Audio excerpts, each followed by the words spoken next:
Good morning. It is Monday morning, and it is time for some Motivational Monday. My name is Christopher Donnell. I'm the pastor here at Urbana United Methodist Church, and so glad you're joining in with us today. We just ended a series on Sunday called Waking the Dead, and it's talking about the recovery of the heart. And so we're gearing up for a brand new series called Do Unto Others. It's actually a campaign out of the Church of Resurrection in Kansas City.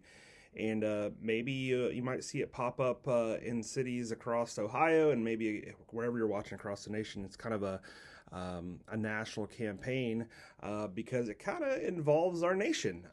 If you haven't noticed, there's a lot of different kinds of yard signs popping up in our neighborhoods and in our cities and on our street corners of different political candidates and different issues to vote on.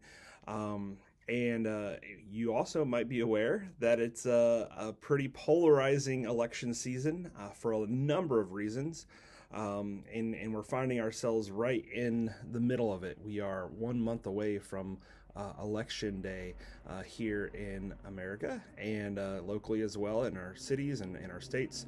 And so with that, the big question that we want to tackle and wrestle with is what's our roles as ambassadors of Jesus in this.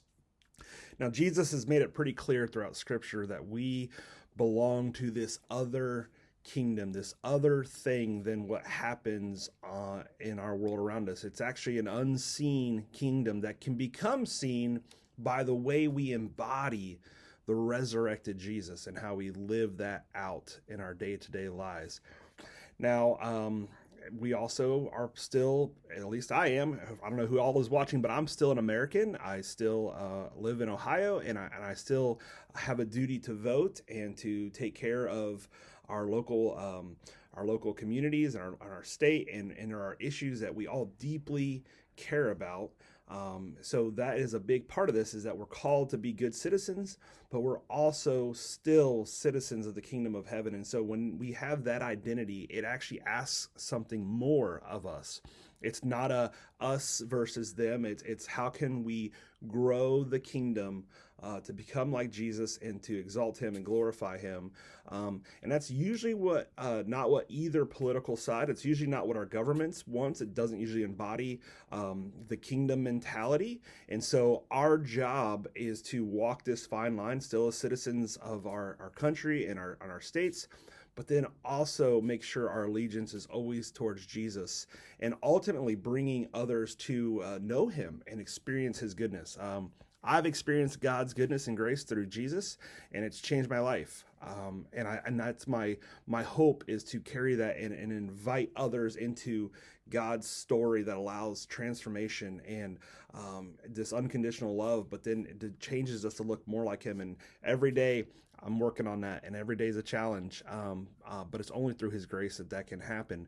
And so as we ramp up this political season, we want to make sure our hearts are set on what's the most important thing. And so we're launching this Do Unto Others campaign. It's going to start Sunday. It's kind of already started. We got some different signs to put in our yards right here behind us. It probably is backwards for you. I don't know how the camera works, but it says do unto others as you would have them do unto you in Jesus. And then on the back of it is this big logo that says do unto others. And it's also got our church logo on there. And we have them in the lobby of our church, and we're just asking for a donation. They cost about $8 each to make, so give whatever you can or don't give it all. But we would love to see these pop up around in our community. And the idea is in this campaign that we would see our neighbors, we would see those who vote differently than us, we would see people who are different than us in the eyes of Jesus, and how we would do unto others as we want them to do unto us. I mean, that's what Jesus said, to be first in the kingdom is actually last, to place ourselves below other people, to servant leadership. A lot of times in our culture, leadership seems like this top-down approach where we have to have power and command, and that works in the business world, that works sometimes in government, but it's very different when we're worshiping Jesus and trying to follow him.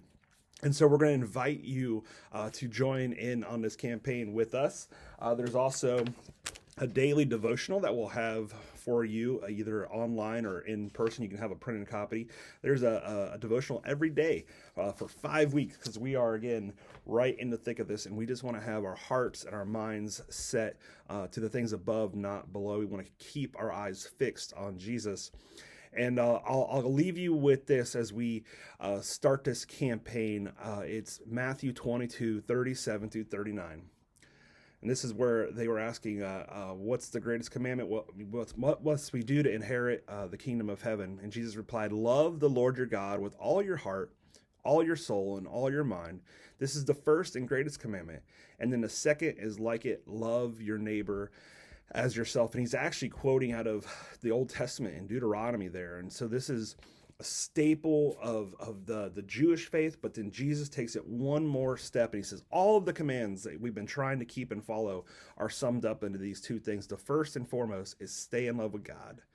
Have your heart devoted to him. Fix your eyes on Jesus. And when you do that, you walk out your front door and you see your neighbor with a sign that you don't agree with, or you don't understand why they live the way they do, or you just don't even know your neighbor, that you would then love them as you love yourself. And I think we do a fairly good job of loving ourselves. We feed ourselves. We make sure we're comfortable. We like our stuff. So how can we embody that to then do that to our neighborhoods, our communities, and beyond? And so I'm praying for something greater this election season than just a new candidate or a new president or a new bill being passed. I'm praying that we would finally see our neighbors as Jesus sees them, and then they would be invited into God's story because of our witness, because of our testimony, because we're so in love with Jesus and our eyes are fixed on the things above, not below, that they would be so attracted to that, not the left and the right, not the this and them, or this and that, or us and them. It would be about Jesus. So I'm praying that for you. I'm praying that for myself. And there's lots more to come on this Do Unto Others campaign. Stop in, grab a sign, comment on the section below if you want one. We can always drop one off too if you're not able to be here, and we can bring a devotional to you as well. Have a blessed week.